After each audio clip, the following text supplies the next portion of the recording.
Wisdom Chapp-Jumbo, and at this time, you know what it is. It's Power Solutions. Yeah, Power Solutions is powered by Olon Energy Impact Investment Company, with in partnership with your number one talk station, Nigeria Info. So, welcome to the show, guys.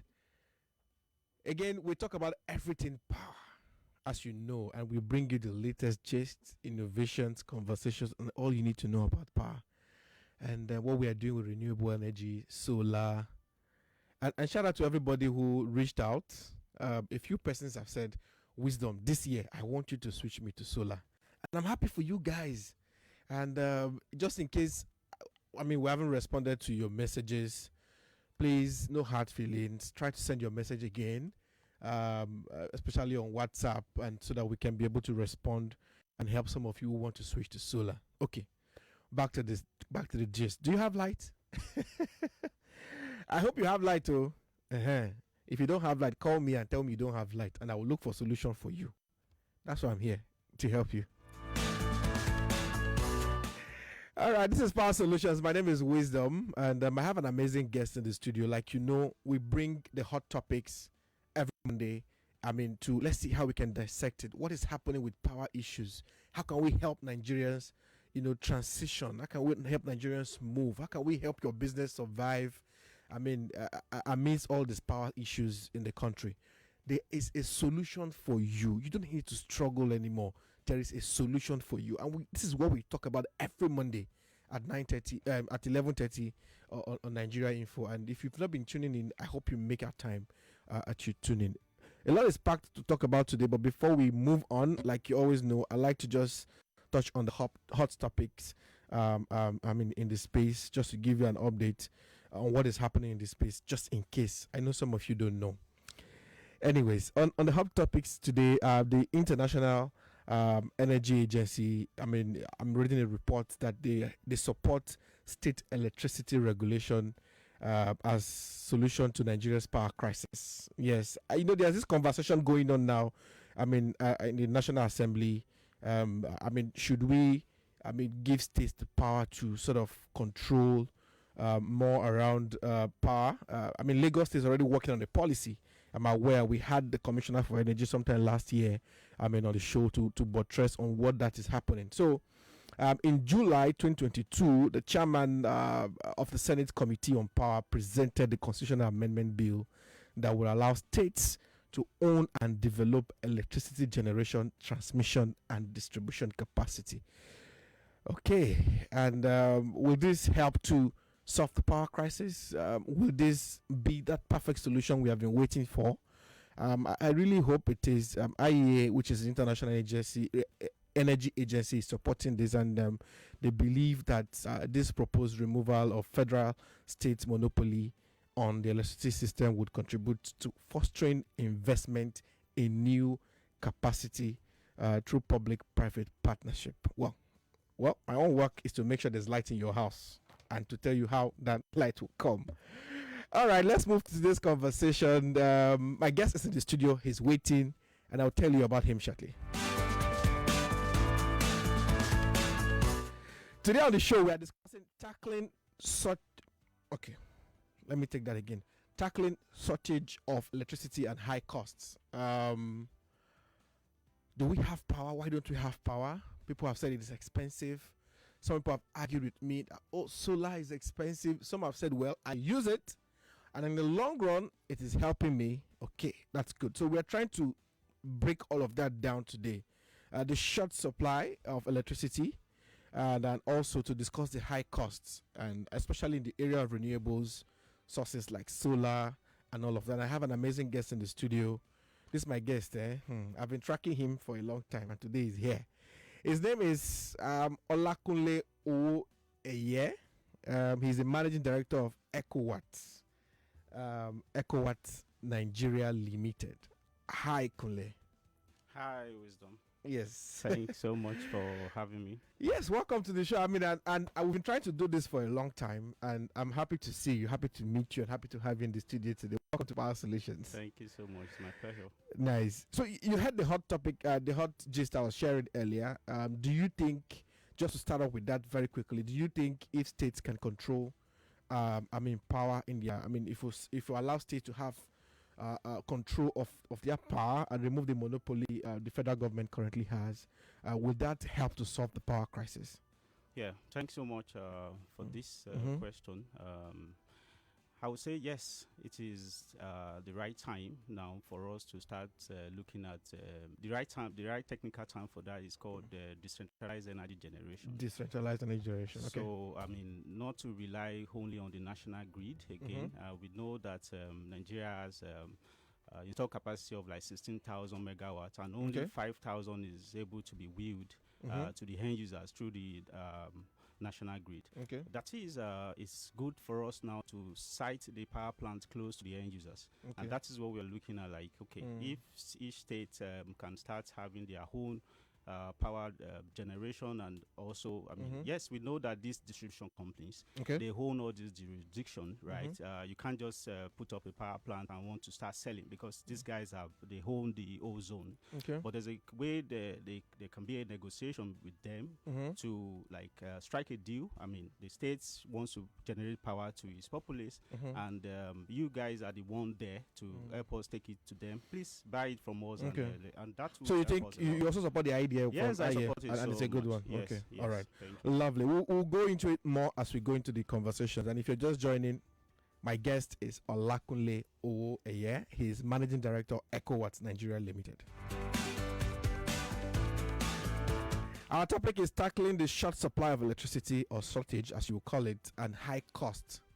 And Owoeye is going to help us try to break this down. But let me tell you about the amazing guest I have in the studio. When I was trying to read about him, Kunle, your CV is massive.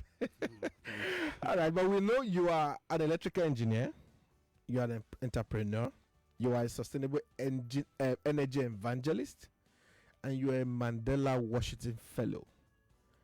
Kunle, tell us more about yourself briefly now, and your professional background. Let's go. I've read it, but I want you to just help. How did this whole energy thing start for you? Yes. Anyway, I graduated as an electrical engineer from University of Benin, and since then, I've been in love with this profession. So after that, I got certified as an energy manager, and that has positioned me to now deal with every facet of engineering, not just the electrical engineering, because energy, when we're talking about energy, it's not just electricity. It cuts across. It cuts across. So for the past 11 years now, I've been doing this. I've been trading on this career path, and it's been very marvelous. Was that what took you to the Mandela Washington Fellowship? Yes, that is it. That took me to looking at the track record, the confidence, what the impacts I've made in the sector, to improve the power sector, and that's actually gave me that opportunity. And as a leader, because Mandela Washington Fellowship is, to appraise leaders, people who are making impact. So that's got me and in the energy track. All right. I know I came across Ecowatt last year at the Nigeria Energy Conference.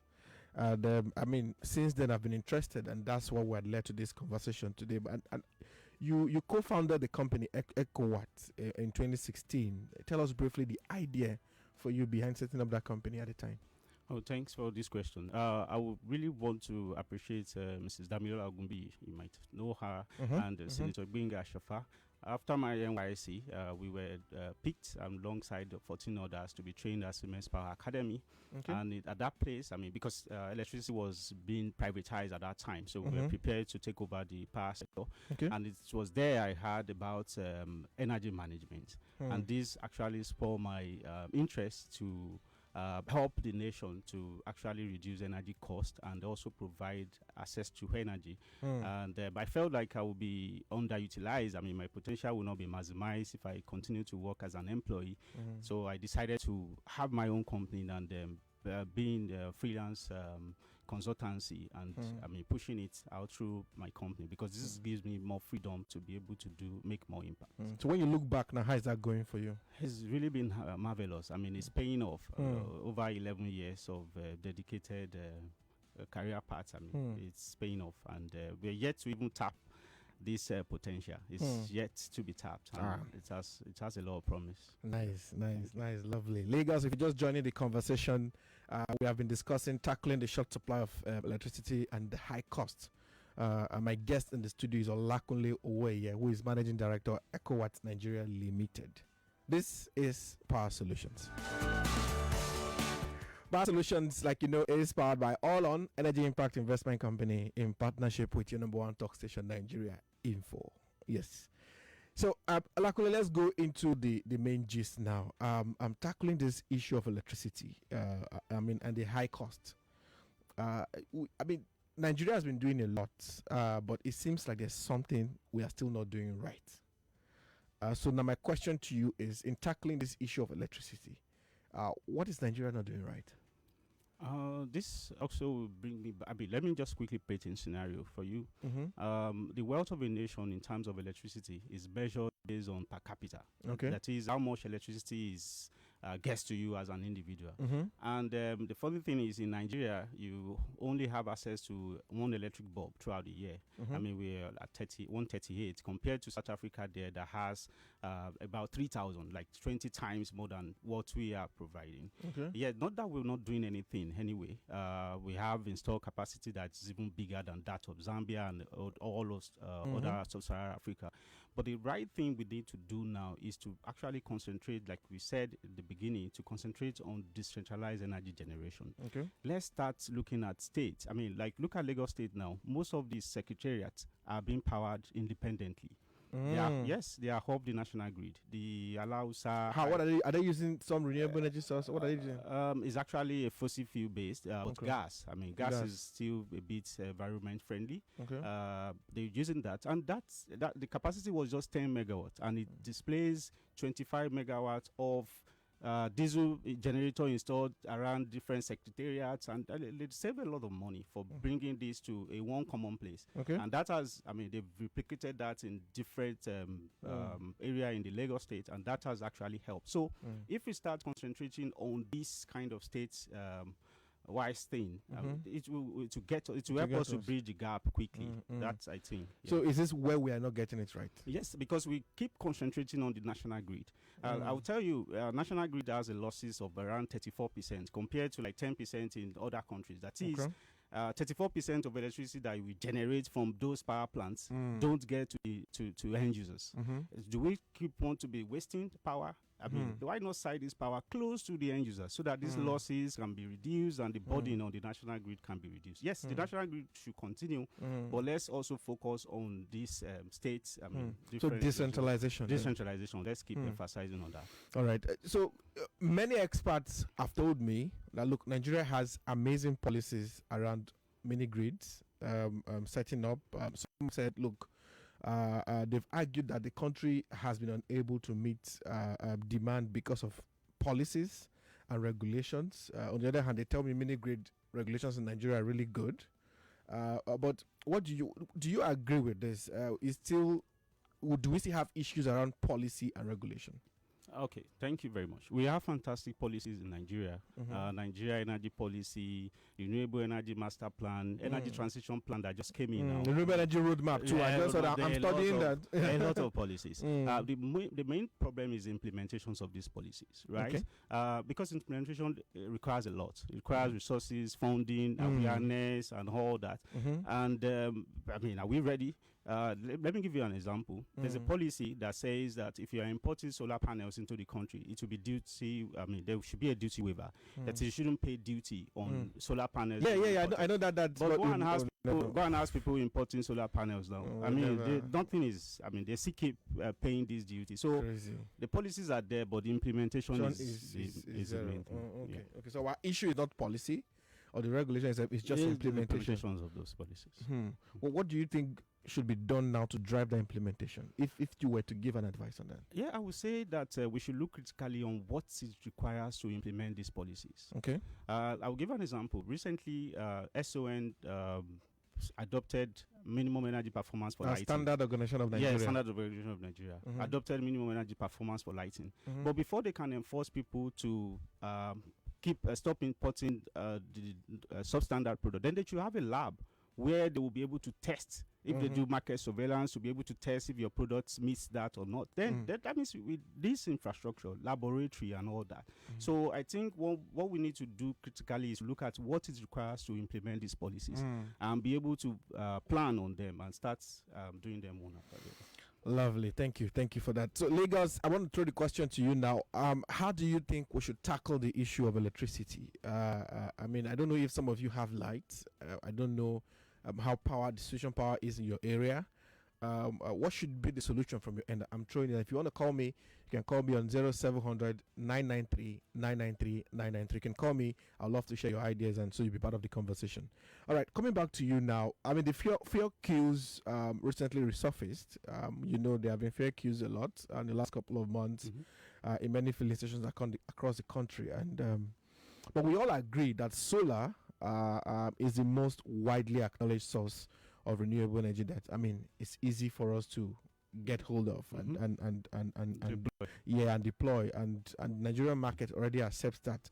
So I want to ask you now, as a player in this space, what is your company Ecowatt doing to get this market now that, I mean, people are queuing and it's hard to get fuel and they have to power their homes, and many still have generators, and we want to move them to solar.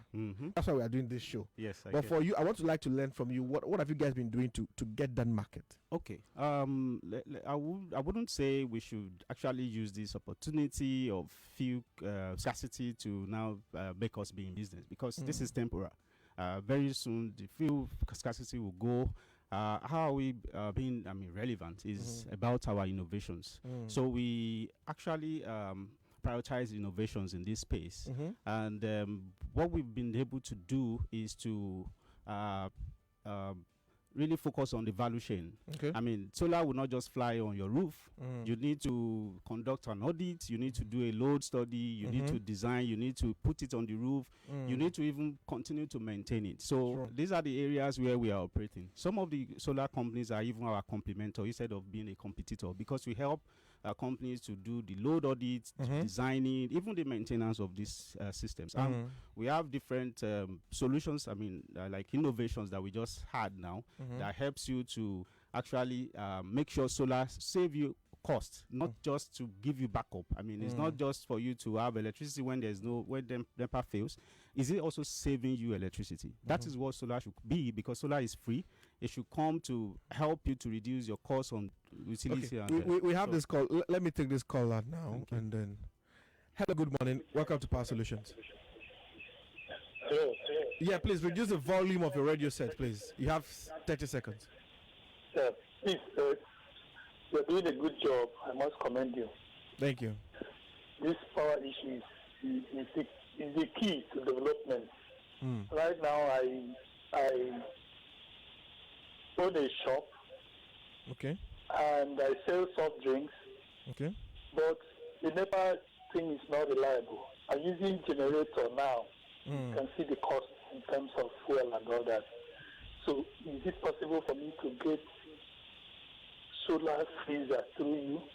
All right. Of course, it's possible. We'll share that thought. Just stay tuned and listen in. We'll share how you can connect to that. Yeah. Okay. Thank you. Okay. All right. You see, the market is huge. They're calling already.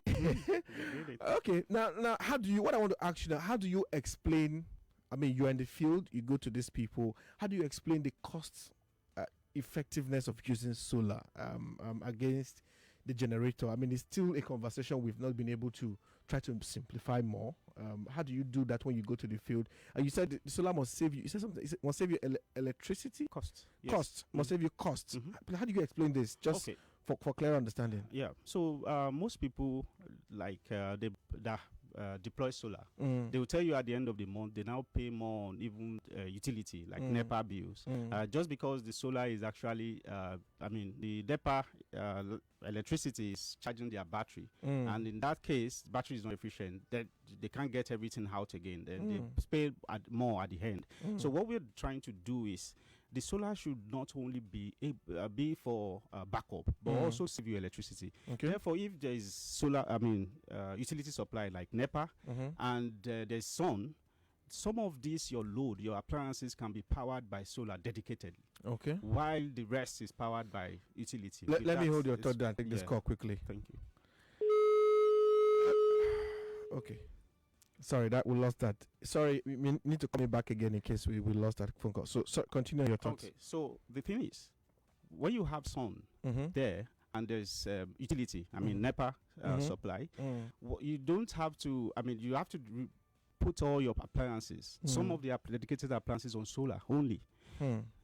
With that, it's going to displace what utility they are how to go to those appliances, and at the end of the day, you're going to pay less than what you've been paying before deploying solar. But this whole idea of energy management, I mean, it's not something that is a culture for us. I don't know from your work if I could be wrong or something. So how do you help customers understand this whole idea, energy management? I mean, do this, do that, and try to manage your. How do you simplify that? Still part of that question I asked before. Yes, I mean, everybody is feeling the heat. Just hold on, let me take this call so that we can get. Hello, good morning. Welcome to Power Solutions. Hello? Yes, good morning. Hello? Yes, I can hear you. Good morning. Good morning. Is that Wisdom? Yeah, this is Wisdom speaking. Talk to me. All right. Please, I'd like to know if is there any way one can get a kind of power bank that charges the laptop? Sure. Just stay tuned, listen to the show, and I'll tell you how you can do that. All right. Okay, please go on. Okay, so I said everybody is feeling the heat. Electricity tariff has increased like 100% like the last 1 year, and even people are having that culture by force. I mean, you see people going out of their house, switching off their mains, and this is where we come in, because you cannot actually manage what you don't measure. So we start by first measuring your energy demand. I mean, your profile, defining where your electricity is going, where are the wastages, okay? And by the time we identify all those loopholes, then we arrest them, and it's to tell on the utility bills. So because we've done a lot of this, and the testimony is speaking for us, so that's why many people are still coming to say, okay, you've done, how did you save energy for this person? Let me also do the same. So it's just about educating. We report, you decide. Topical conversations that matter to you. There are people for personal, religious, whatever reasons who do not want to take a vaccine.